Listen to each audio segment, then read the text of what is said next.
প্রথমেই দেখুন এই যে ফিডব্যাকটি দেখতে পাচ্ছেন, যে আমরা এই ফিডব্যাকটি কেন চেঞ্জ করব আর এটি কেনই বা চেঞ্জ করার প্রয়োজন আছে বা করতে হবে।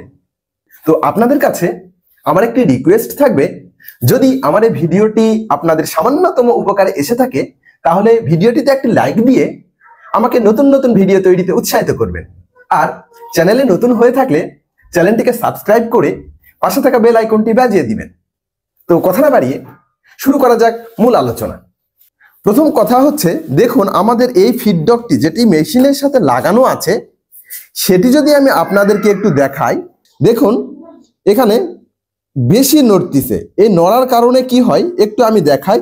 এই যে দেখুন যে আমাদের নিডেলটি রয়েছে, এই নিডেলটি যখন এটি সেলাইয়ের সময় নড়বে এই নিডেলটি এখানে গিয়ে এই ফিডব্যাকের সাথে বাড়ি খেয়ে নিডেলটি ভেঙে যাবে। আর এ কারণে এই ফিডব্যাক নড়ার কারণে ঘন ঘন আমাদের নিডেল ভেঙে যায়।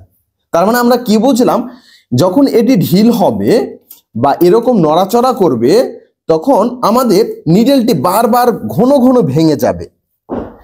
তখন আমাদের অবশ্যই এই ফিডব্যাকটি দেখুন চেঞ্জ করতে হবে। আমরা এই ফিডব্যাকটি চেঞ্জ করব। তারপর আমি দেখাচ্ছি যে নতুন ফিডব্যাক লাগার পরে এটা কি আসলে নড়াচড়া করে কিনা। ওকে, দেখুন এটি চেঞ্জ করার জন্য এখানে একটি স্ক্রু রয়েছে, এটি আমরা প্লাসের সাহায্যে খুলে নিব। আমি প্লাসের সাহায্যে এটি খুলে নিচ্ছি। দেখুন এটি খুব সহজেই খুলে আসলো। এবার আমরা এখানে নতুন যে আমাদের ফিডব্যাকটি ছিল এটি লাগায় নিব।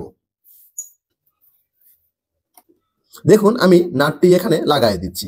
এটি লাগা খুব সহজ, আপনারা নিজেরাই এটি ইজিলি বাসায় একা একা এগুলো লাগাতে পারবেন। লাগানো শেষ, আমি এটি ভালোভাবে টাইট দিয়ে নিচ্ছি। অবশ্যই এটি ভালোভাবে টাইট দিয়ে নিতে হবে। দেখুন খুব সুন্দরভাবে আমি টাইট দিলাম।